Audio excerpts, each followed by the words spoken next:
It's just mental health, you know. We have a huge problem. It's lack of education. It's lack of education, and then it's also being committed to these ideas to the point where they're a part of you. It's idea identity politics. This is what it is.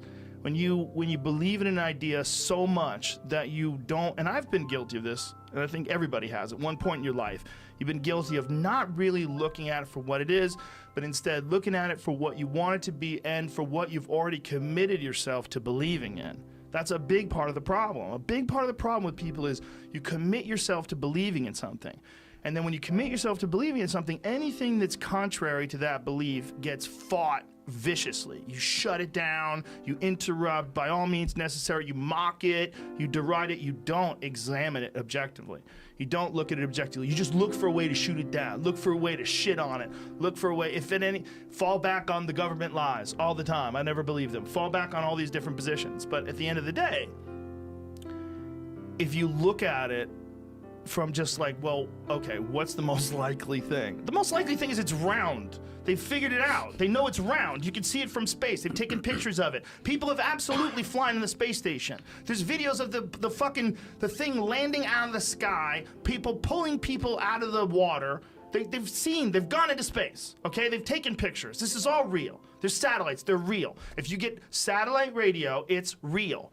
Okay, it's really from a satellite. When you get DirecTV, it's real. It's in space, it's orbiting the fucking Earth. There's flight patterns that are carefully calculated, that are going around the Earth. Everybody would have to be lying. Do you understand how crazy it is? I'm with you on a lot of conspiracies. I'm with you on Operation Northwoods.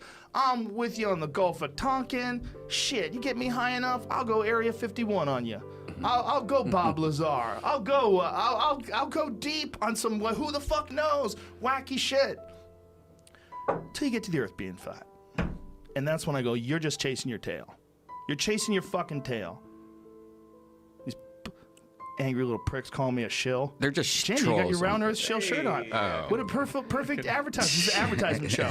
YoungJamie.com. YoungJamie.com. Get yourself a round earth shill t-shirt, folks. I have one. I wear it all the shipping time. by Christmas. And they're very soft cotton. Feels wonderful on the skin. Yeah, I think it's almost like a troll. What It's do you not, man. I'm telling you, I used to think that too. It started out as a troll. This is what I think happened. I think it became an exercise in psychology. From what I've understood, and I might be wrong, but from what little I've done poking around about this, it seems like this might have started on 4chan, and it might have started as a joke. That there's always been a certain percentage of people that believe that the world was flat. There's always a certain percentage. Just like there's a certain percentage of Moonies, there's a certain percentage of people that, you know, are Satan worshippers. People just, there's wacky beliefs. And people get attached to these wacky beliefs, and they fucking cling to them, and this, in whatever it is, whatever the belief is. There's a certain percentage of people that have always thought the Earth was flat. But then, what I read was that someone on 4chan started trolling, and that by trolling and trying to post this fake evidence about the world being flat, a bunch of people bought it, and they ran with it. And not only did they run with it, they started to ramp it up and add things to it, and flat earth theory became a thing. And these people all decided that this was like a legitimate pursuit, that there is some Illuminati, some group of Jews, it's always Jews, that are hiding all the information, that somehow or another they've talked to all the map makers, all the people that work in commercial shipping, all the people that are flying airplanes, all the people that are making satellites, anyone in aerospace, all these fucking people, all these people are all together and they're all lying. Okay, and I am too. Or maybe, just listen to this, maybe you're chasing your fucking tail and you're confusing the shit out of some people that are dumber than you because of your inability to look at what it is versus what you want it to be. You heard me.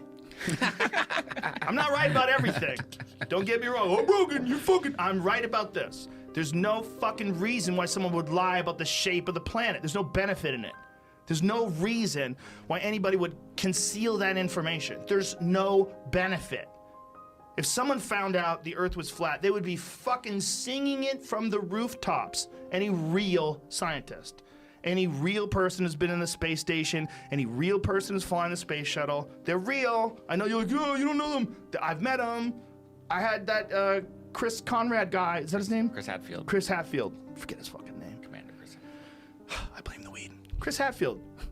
He was wonderful. He was in space for a long time. He was talking about the effects of it when he came down and how bad it fucked up his body. That was a fascinating podcast. I remember I think I got like 40 minutes with him, and then he had to go. It was like one of those quick little things, and he was amazing. You're talking to a guy that's been circling the fucking planet in a metal box. No, that's not real. It's real. No, it is real. This is the reason why your phone works. Understand this? This is what's ironic. The people that are doubting the highest minds and the most competent technological innovators in the world, like the most competent people are the people that are involved in like aerospace, airplane construction, construction, cell phones, computers. Those are the people that are at the top of the fucking heap. And these apes that are using these devices to say that the world is flat, you're doing just what a massive disservice you're doing to the very minds that have created the thing that you're using to complain with this ridiculous idea that someone's hiding the information from all the people because they don't want you to know that the world is like your phone, man. I get it. I want to believe Bigfoot's real. I get it. I want to believe. If you show me some fucking half-assed Bigfoot footage, I'll watch it 3-4 times in a row. I'll go one day, maybe. Hey, maybe. You never know. There's a lot of parts of the world we never go to. You know, somewhere deep in the Congo. I wouldn't be surprised, right? I want to believe, but I'm also objective. You got to be both. I know you want to believe the Earth is flat. I'm super sorry, but it appears to be round as fuck, just like every other planet we've ever looked at. All of them. Imagine how crazy it'd be if Earth was flat. Well, here's the problem with this idea, you fucking dummies. A lot of the people behind this idea believe that it was created by God, like on a pizza tray. Like that this is part of a religious belief, is that God made this flat Earth in the cosmos, and it's all about us. This is part of it. This is connected to your group. Joe, you're so arrogant with your idea. No, I'm fucking dumb, okay? But I'm smart enough to know the world is round. Crazy assholes.